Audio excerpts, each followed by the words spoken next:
Good morning વિદ્યાર્થી મિત્રો। જો મિત્રો, આજે આપણે હિન્દીમાં પાઠ બીજો, જેનું નામ છે અનૂઠે ઇન્સાન, આ પાઠનો ખૂબ જ સરસ રીતે અભ્યાસ કરીશું। તો બધાનું ધ્યાન આ સ્ક્રીન ઉપર, બરાબર વિદ્યાર્થી મિત્રો? હવે બધાનું ધ્યાન આ સ્ક્રીન ઉપર। પહેલા આપણે પાઠનો સંક્ષિપ્તમાં પરિચય લઈશું, બરાબર, અને ત્યારબાદ પાઠને વિસ્તારથી સમજીશું, બરાબર। इस इकाई में दो प्रसंग है। प्रथम प्रसंग फ्रांस के महान शासक नेपोलियन बोनापार्ट के बचपन पर आधारित है, जो हमें सत्य एवं प्रामाणिकता की राह पर चलने की प्रेरणा देता है। जबकि दूसरे प्रसंग में केरल की देशभक्त लड़की कौमुदी के सच्चे दान का निरूपण है। तो જોયું વિદ્યાર્થી મિત્રો, આ પાઠમાં આપણને બે પ્રસંગ વર્ણવવામાં આવ્યા છે, બરાબર, અને બે પ્રસંગમાં આપણને કંઈક ને કંઈક શીખવા મળે છે, બરાબર। પહેલો પ્રસંગ જે છે એ नेपोलियन बोनापार्टનો છે। नेपोलियन बचपन से ही दयालु और ईमानदार व्यक्ति था, और दूसरे प्रसंग में सच्चे दान का वर्णन किया गया है।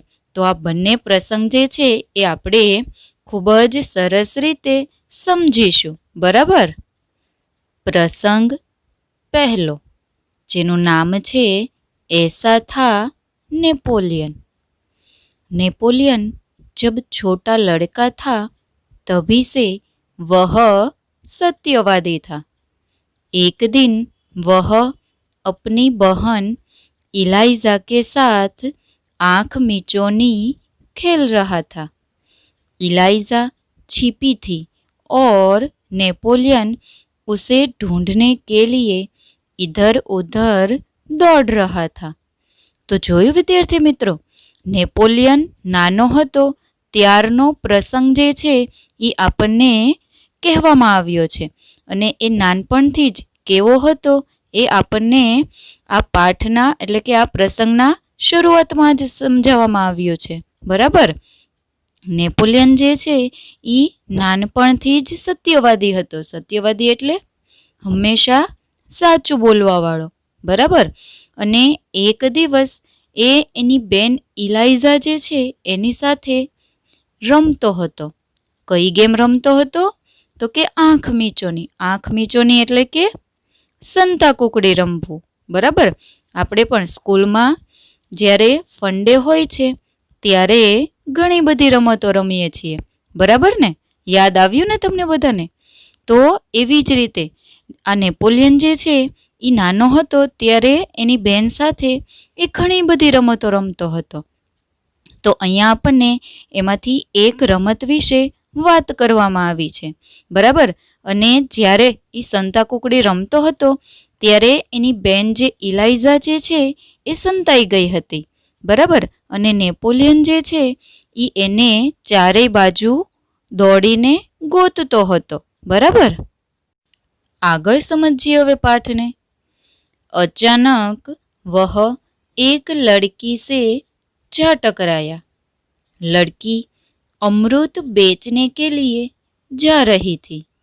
नेपोलियन के टकराने से उस टोकरी में से सारे अमरूद नीचे गिर पड़े।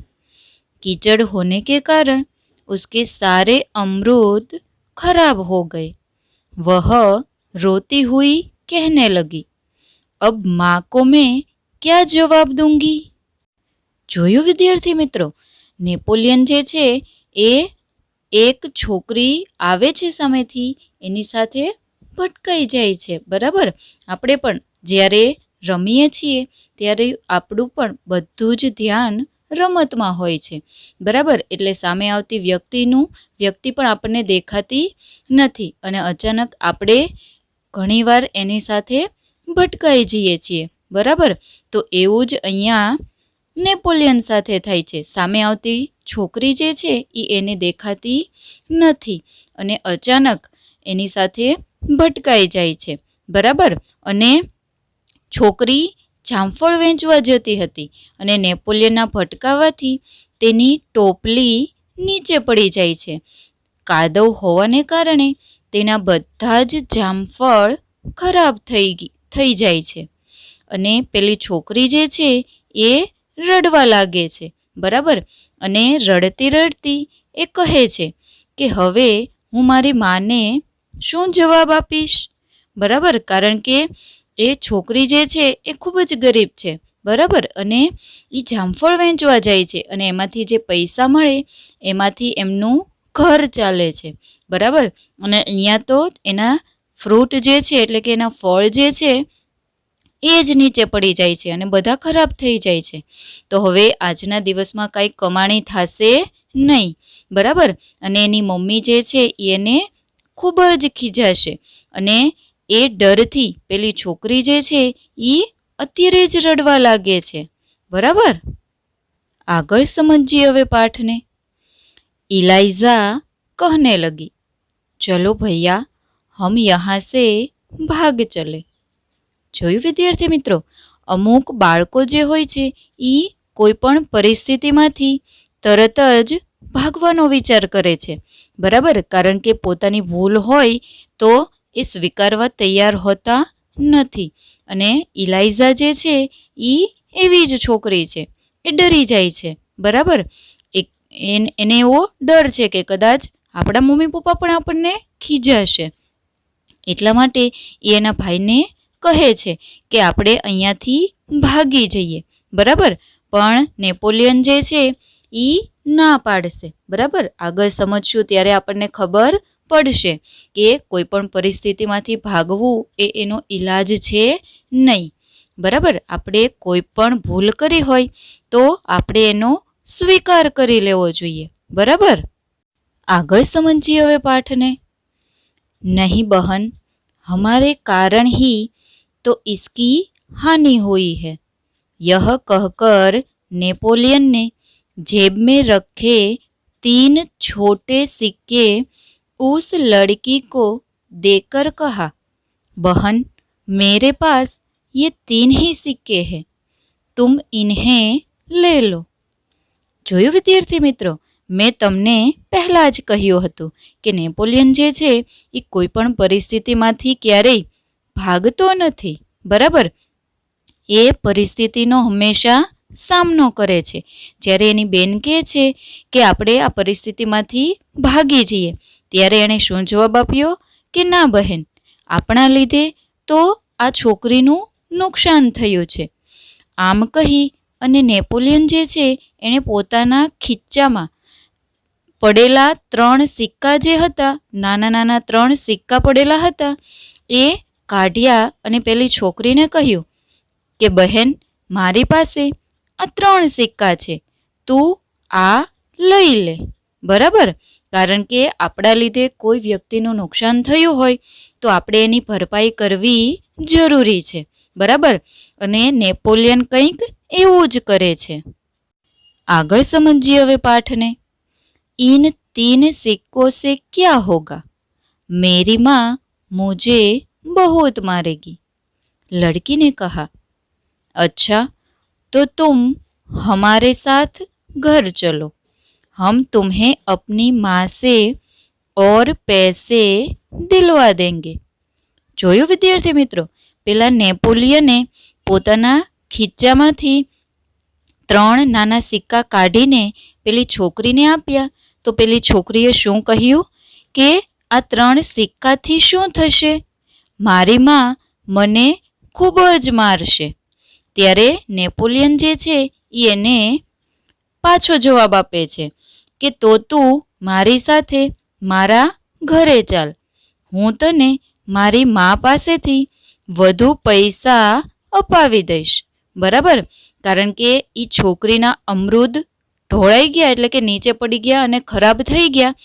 એ 3 સિક્કામાં પૂરા થાય એટલા નહોતા, એટલે કે આટલા પૈસા એને પૂરતા નહોતા, બરાબર. એમાં વધારે પૈસાની જરૂર હતી કારણ કે એ છોકરીએ વધારે પૈસા દઈ અને બીજા પાસેથી ખરીદેલા હતા, બરાબર. અને એટલા જ માટે એ છોકરી જે છે એ નેપોલિયનને કહે છે કે ભાઈ આટલા પૈસાથી શું થાય, બરાબર, મારું તો નુકસાન જ થઈ ગયું. આટલા પૈસા જે છે એ મારી નુકસાનીમાં ભરપાઈ કરવા માટે પૂરતા છે નહીં, બરાબર.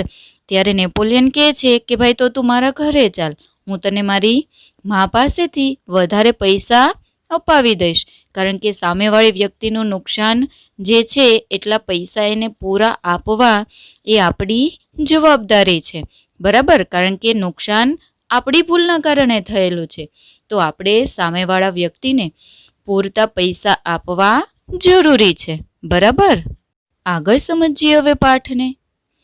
इस पर इलाइजा ने नेपोलियन से कहा, भैया इसे घर ले चलोगे तो माँ नाराज होगी. જોયું વિદ્યાર્થી મિત્રો, નેપોલિયન જે છે એ પેલી છોકરીને એના ઘરે લઈ જઈ એના નુકસાનના બધા જ પૈસા એને આપવા માંગે છે, પણ ઇલાઇઝા જે છે એ એને ના પાડે છે, બરાબર. શું કામ? તો કે ભૂલ આપણી હતી અને આ છોકરીનું નુકસાન થયું છે અને એને આપણે ઘરે લઈ જઈશું તો આપણા મમ્મી પપ્પા જે છે એ ખૂબ જ નારાજ થશે આપણાથી, બરાબર. તો નેપોલિયન જે છે એની બેનની વાત જે છે એ સાંભળે તો છે, બરાબર, પણ માનતો છે નહીં, બરાબર. આગળ સમજશું ત્યારે આપણને ખબર પડશે, બરાબર. આગળ સમજીએ હવે પાઠને. नेपोलियन नहीं माना, वह उस लड़की को अपने साथ घर ले गया. माँ को घटना की जानकारी देकर वह बोला, माँ आप मुझे जो जेब खर्च देती है उसमें से इस लड़की को पैसे दे दीजिए. જોયું વિદ્યાર્થી મિત્રો, નેપોલિયન જે છે એ પ્રામાણિક છોકરો છે, બરાબર, અને હંમેશા સાચું બોલવાવાળો છોકરો છે. અને એની બેન જે છે એ કોઈ પણ પરિસ્થિતિમાંથી તરત ભાગવાનો વિચાર કરે છે અને નેપોલિયનને એવી સલાહ પણ આપી એણે. તો નેપોલિયન જે છે એ એની વાત માનતો નથી, બરાબર. પેલી છોકરી જે છે એને નેપોલિયન પોતાના ઘરે લઈ જાય છે, બરાબર. અને એની મા જે છે એટલે કે નેપોલિયનની મા જે છે એને બધી જ વાત જણાવી દે છે. કોણ કોણ વાત જણાવી દે છે? તો કે નેપોલિયન, બરાબર, કે મારાથી આવી ભૂલ થઈ ગઈ છે અને આ છોકરીનું નુકસાન થઈ ગયું છે, બરાબર. તો તમે મને જે જેબ ખર્ચ માટે પૈસા આપો છો, બરાબર, એમાંથી આ છોકરીને પૈસા આપી દો, બરાબર. દર મહિને તમને નાના છો એટલે તમારા મમ્મી પપ્પા તમને પૈસા આપે છે, બરાબર. તો નેપોલિયનને પણ એના મમ્મી પપ્પા પૈસા આપે છે એટલે એણે કહ્યું કે ભાઈ તમે મને દર મહિને જે પૈસા આપો છો એમાંથી આ છોકરી જે છે એને પૈસા આપી દો, મને નહીં આપો તો ચાલશે, બરાબર. કારણ કે આ છોકરી જે છે એ મહેનતથી બધું જ કામ કરવાવાળી છે અને એનું નુકસાન મારી ભૂલના કારણે થયું છે એટલે એની સજા તો મને મળવી જ જોઈએ, બરાબર. એટલે તમે આને પૈસા આપી દો અને હું 1 મહિનો જે છે એ એમને એમ ચલાવી લઈશ, બરાબર. આગળ આપણે સમજશું ત્યારે તમને ખબર પડશે, બરાબર. આગળ સમજીએ હવે પાઠને.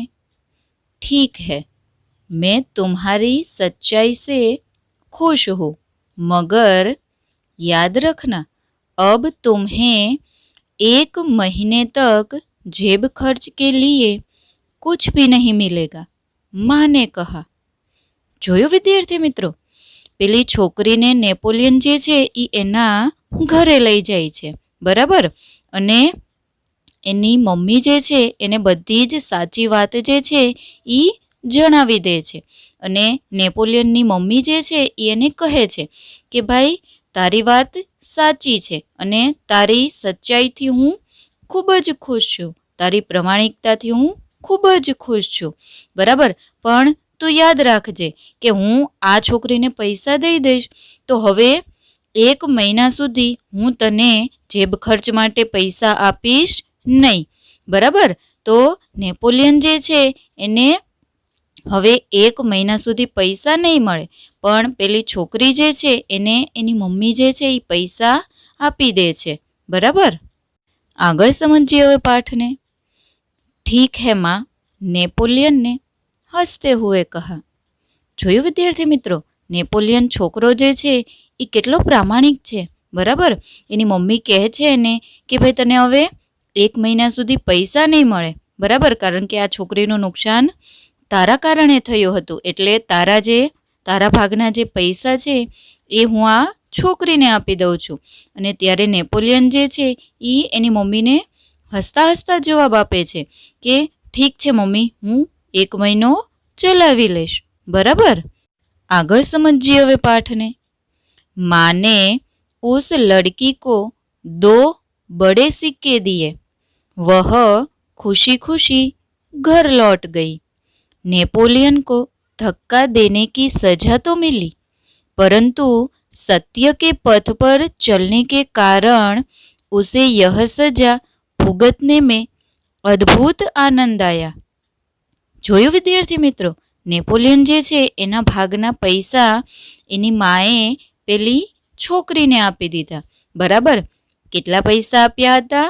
તો કે 2 મોટા સિક્કા આપ્યા હતા, બરાબર। અને પેલી છોકરી જે છે એ ખૂબ જ ખુશ થઈ અને એના ઘરે જતી રહે છે, બરાબર। અને નેપોલિયન જે છે એને ધક્કો મારવાની સજા તો મળે છે, બરાબર, પણ એ સત્યના રસ્તે ચાલવાવાળો વ્યક્તિ હતો, બરાબર, છોકરો હતો, એટલા માટે એને આ સજા ભોગવવામાં પણ એક અલગ પ્રકારનો આનંદ થાય છે, ખુશ થાય છે, બરાબર। તો વિદ્યાર્થી મિત્રો, આપણે પણ આ પ્રસંગ જે છે એમાંથી આ જ વસ્તુ શીખવાની છે કે આપણે કોઈ પણ પરિસ્થિતિનો સામનો કરવાનો છે, બરાબર। એ પરિસ્થિતિમાંથી ભાગવાનું નથી, કારણ કે એકવાર તમે સત્યના માર્ગે ચાલતા થઈ જશો તો બધું જ તમારી માટે આસાન થઈ જશે, બરાબર। તમને એક અલગ જ પ્રકારની મજા આવશે, પણ તમારે આ આનંદ મેળવવો હોય તો તમારે હંમેશા સાચું બોલવું પડે, बराबर। आगे समझिए હવે पाठ ने। वास्तव में नेपोलियन सच्चाई के पथ पर चलने वाला इंसान था। बचपन से ही उसे खुद पर दृढ़ विश्वास था और दृढ़ इच्छा शक्ति भी थी। तो જોયું વિદ્યાર્થી મિત્રો, ખરેખર નેપોલિયન જે છે એ હંમેશા સચ્ચાઈના રસ્તે ચાલવાવાળો વ્યક્તિ હતો અને નાનપણથી જ તેનામાં એક અલગ જ પ્રકારનો દૃઢ વિશ્વાસ હતો, બરાબર, કે હું જે વસ્તુ કરું છું એ સાચી જ છે એવો વિશ્વાસ હતો અને એવી દૃઢ ઈચ્છા શક્તિ હતી, બરાબર। તો આપણે પણ આવો એક દૃઢ વિશ્વાસ પોતાના ઉપર કેળવવાનો છે અને દૃઢ ઈચ્છા શક્તિ પણ કેળવવાની છે, બરાબર, કે આ કામ જે છે એ હું કરી જ શકું છું। આપણે ઘણીવાર એવું કહીએ છીએ કે ભાઈ આ વસ્તુ જે છે એ મારાથી ન થાય, તો આપણે એવું ક્યારેય ન બોલવું જોઈએ, બરાબર। આપણાથી બધું જ કામ થઈ શકે છે, પણ આપણે એમાં કોશિશ કરવાની છે, આપણને આપણા ઉપર પહેલાં વિશ્વાસ હોવો જોઈએ। તો આપણે આ વસ્તુ જે છે એ આ પ્રસંગ દ્વારા સમજવાની છે અને આપણામાં ઉતારવાની પણ છે, બરાબર। તમે બધા તો હજી નાના છો અને ખૂબ જ હોશિયાર છો, તો તમે બધા તો ખૂબ જ સારા અને દૃઢ વિશ્વાસવાળા છો, તો તમારે તો આ વસ્તુ જે છે એ તમારા જીવનમાં કેળવવી જ પડે। અને આશા કરું છું કે તમે બધા આ પ્રસંગમાંથી જે વસ્તુ શીખવાની છે એ શીખી અને તમારા જીવનમાં કંઈક સુધાર જરૂર લાવશો, બરાબર। તો આગળનો પ્રસંગ છે એ હવે આપણે આવતા લેક્ચરમાં સમજશું, બરાબર। પણ બધા જ વિદ્યાર્થી મિત્રો જે છે એ આ જે પ્રસંગ આપણે સમજ્યા એ પ્રસંગ ફરીથી સમજી અને એકવાર વાંચી લેશે, એટલે તમને આ પ્રસંગ જે છે એ ખૂબ જ સરસ રીતે સમજાઈ જાય, બરાબર। તો આવજો વિદ્યાર્થી મિત્રો।